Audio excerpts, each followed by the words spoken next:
Et quand la tristesse arrive, je sais tu es là, toujours près de moi. Bon mercredi matin, j'espère que vous allez bien, qu'on se prépare à vivre une belle journée aujourd'hui, qu'on est en pleine forme. Et comme on le fait tous les mercredis, on rejoint M. Eddie Savoie.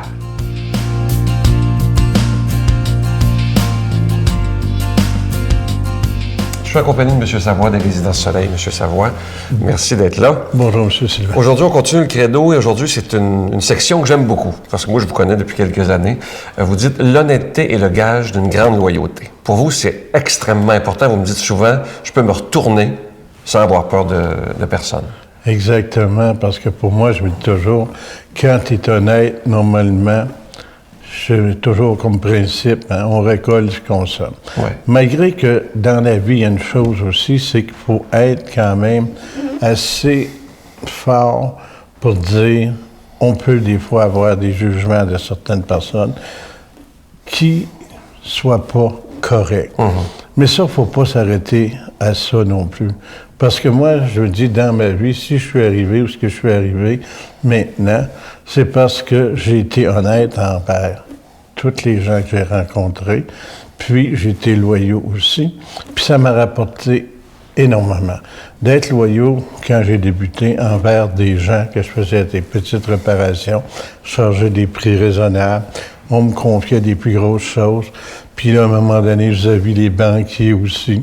Là, ces gens-là m'ont toujours donné un coup de main incroyable parce qu'ils suivaient ce que j'avais fait.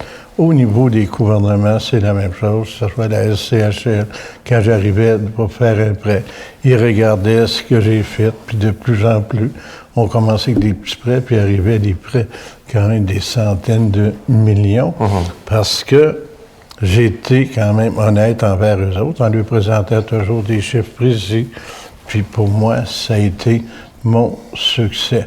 Puis j'ai vu des gens quand même qui sont commencés en affaires puis ont voulu quand même trop récolter vite. Ouais, c'est ça. À partir de ce moment-là, moi je dis toujours, on sème, on doit récolter ce qu'on doit récolter. On ne peut pas tirer sa carotte trop vite, il faut qu'elle pousse. Hein? Exactement, parce que si on tire trop vite, on va arracher la racine. Ouais. Puis à partir de ce moment-là, ça va être la fin. Puis c'est ce que je dis toujours aussi. Que ce soit dans un mariage, c'est la même chose. Hein? On récolte ce qu'on sème. Si on est correct avec notre épouse, notre entourage, mais je pense quand même qu'on n'en aura pas de problème. Puis quand on se regarde dans les yeux, on est capable de se regarder dans les yeux. On n'a jamais besoin de regarder les pieds des autres. Moi, c'est la même chose avec tous mes locataires dans les résidences Soleil.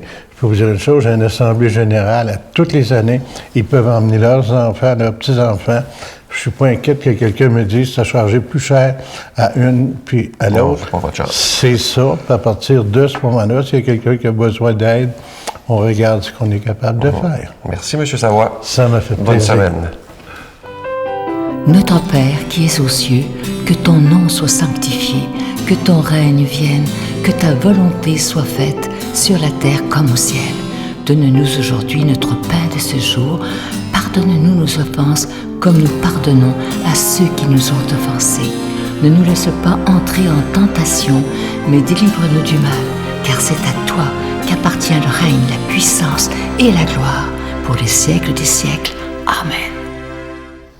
Je vous en parle depuis déjà quelques semaines de mon nouveau bébé, comme on dit souvent, ce nouveau livre que j'ai eu beaucoup de joie à faire, qui s'intitule Le Psaume 23, une prière puissante. Vous savez à quel point je vous ai parlé souvent du Psaume 23.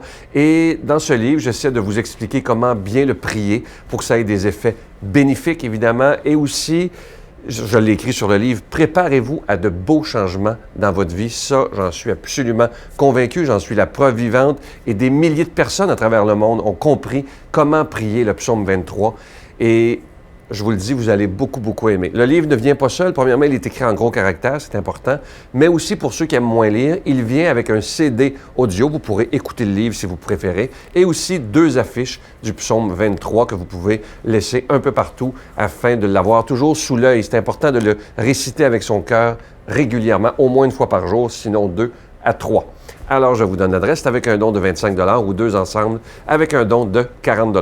La Victoire de l'amour, casier postal 120, succursale Boucherville à Boucherville. Le J4B 5-6, je vous la redonne. La Victoire de l'amour, casier postal 120, succursale Boucherville à Boucherville. Le J4B 5-6, également par téléphone par carte de crédit dans le 514-523-4433, 523-4433 ou sans frais le 1-888-811-9291, 1-888-811-9291 et aussi sur notre site Internet le www.laVictoiredelamour.org. Je vous rappelle le titre, c'est simple, le psaume 23, une prière puissante.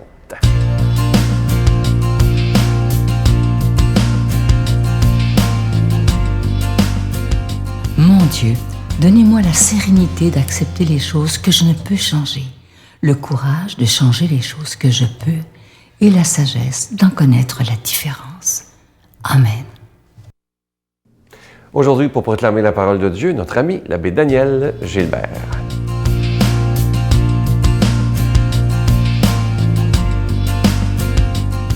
Évangile selon saint Luc.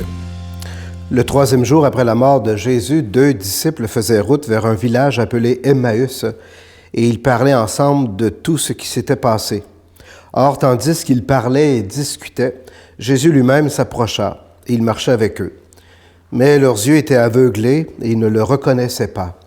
Jésus leur dit, « De quoi causiez-vous donc tout en marchant? » Alors ils s'arrêtèrent, tout tristes. L'un des deux, nommé Cléophas, répondit, « Tu es bien le seul de tous ceux qui étaient à Jérusalem à ignorer les événements de ces jours-ci. » Il leur dit, « Quels événements? » Ils lui répondirent, « Ce qui est arrivé à Jésus de Nazareth. Cet homme était un prophète puissant par ses actes et ses paroles devant Dieu et devant tout le peuple. Les chefs des prêtres et nos dirigeants l'ont livré. Ils l'ont fait condamner à mort et ils l'ont crucifié. Et nous qui espérions qu'il serait le libérateur d'Israël. Avec tout cela, voici déjà le 3e jour qui passe depuis que c'est arrivé. À vrai dire, nous avons été bouleversés par quelques femmes de notre groupe. Ils sont allés au tombeau de très bonne heure et elles n'ont pas trouvé son corps. Elles sont même venues nous dire qu'elles avaient eu une apparition des anges qui disaient qu'il est vivant. Quelques-uns de nos compagnons sont allés au tombeau et ils ont trouvé les choses comme les femmes l'avaient dit. Mais lui, ils ne l'ont pas vu. Il leur dit alors, « Vous n'avez donc pas compris, comme votre cœur est lent à croire tout ce qu'ont dit les prophètes.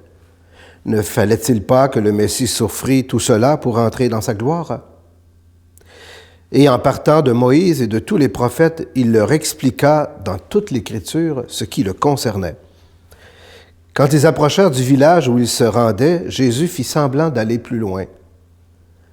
Mais ils s'efforcèrent de le retenir. « Reste avec nous. Le soir approche et déjà le jour baisse. » Il entra donc pour rester avec eux.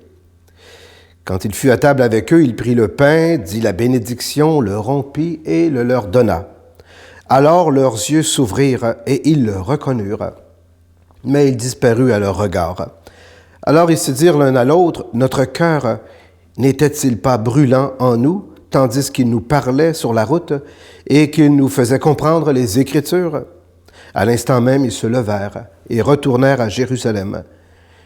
Ils s'y trouvèrent réunis les 11 apôtres et leurs compagnons qui leur dirent, « C'est vrai, le Seigneur est ressuscité.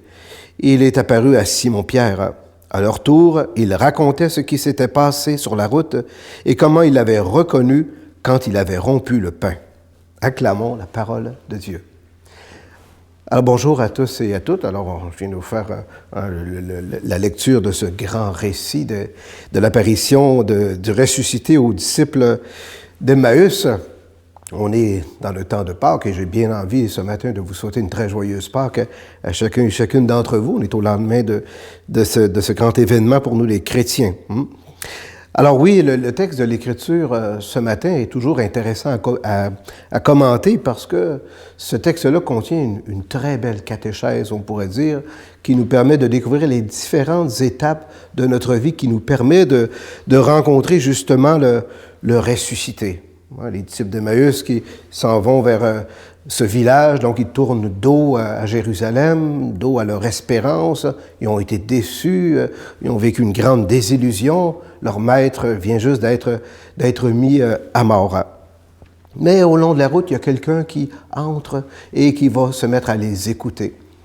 L'écoute. Vous savez, quand on vit, nous autres aussi, des événements, des drames, par exemple, dans nos vies, la première étape, avant de passer au fait de parler de notre foi, c'est d'être écouté. Prendre le temps de nommer, d'exprimer la douleur, la tristesse, et c'est à travers ça qu'on trouve un sens à l'événement qu'on vit. On peut penser, par exemple, à l'événement à Lac-Mégantic, ou bien non, à l'île Verte aussi. Dans une première étape, on voit toujours les travailleurs sociaux qui arrivent, et puis les gens qui ont besoin de parler, puis on les fait parler, puis on les fait parler. Les disciples d'Emmaüs ont besoin de parler, eux autres aussi. Le Seigneur les écoute. Le Seigneur nous écoute. Et c'est seulement dans un deuxième temps que là, le ressuscité, que là, Jésus va leur expliquer les Écritures, qui va donner de la lumière, du sens aux événements qu'ils ont vécus. Et c'est là que la foi intervient, nous autres aussi, dans les drames de nos vies. Après avoir parlé de la douleur qu'on vit là-dedans, eh bien, la parole de Dieu vient nous éclairer, vient donner un sens, vient donner de l'espoir. Et regardez, Lac-Mégantic, île Verte, c'est dans leur petite église, de leur village, de leur municipalité, qu'ils ont pu passer à travers ces événements-là. Et pour ceux qui désirent aller plus loin, eh bien, dans la petite auberge à Emmaüs, c'est là qu'ils vont reconnaître maintenant le ressuscité, qu'ils vont pouvoir le nommer à la fraction du pain. C'est dans l'Eucharistie, nous autres aussi, qu'on peut rencontrer le Seigneur d'une manière sacramentelle et retourner chez nous après ça, revenir à Jérusalem pour être des témoins, des porteurs de bonnes nouvelles, c'est-à-dire encourager puis aider après ça les gens qui traversent eux autres aussi des crises ou des épreuves particulièrement éprouvantes. Alors, je demande au Seigneur, en ce temps de Pâques, de vous bénir, au nom du Père et du Fils et du Saint-Esprit. Amen. Je vous salue Marie, pleine de grâce. Le Seigneur est avec vous. Vous êtes bénie entre toutes les femmes, et Jésus, le fruit de vos entrailles, est béni. Sainte Marie, Mère de Dieu, priez pour nous pauvres pécheurs, maintenant et à l'heure de notre mort. Amen.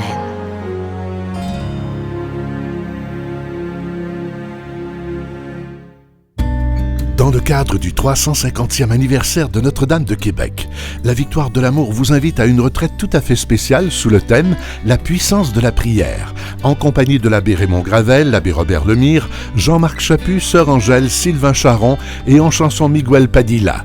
La retraite aura lieu à l'hôtel Hilton, situé au centre-ville de Québec. Nous vivrons ensemble une célébration eucharistique à la basilique Notre-Dame de Québec et nous traverserons la Porte Sainte les 16, 17 et 18 mai prochains. Réservez rapidement avec Voyage Intermission au 514-288-6077 ou sans frais au 1-800-465-3255. Venez vivre une fin de semaine remplie de paix, d'amour et de joie.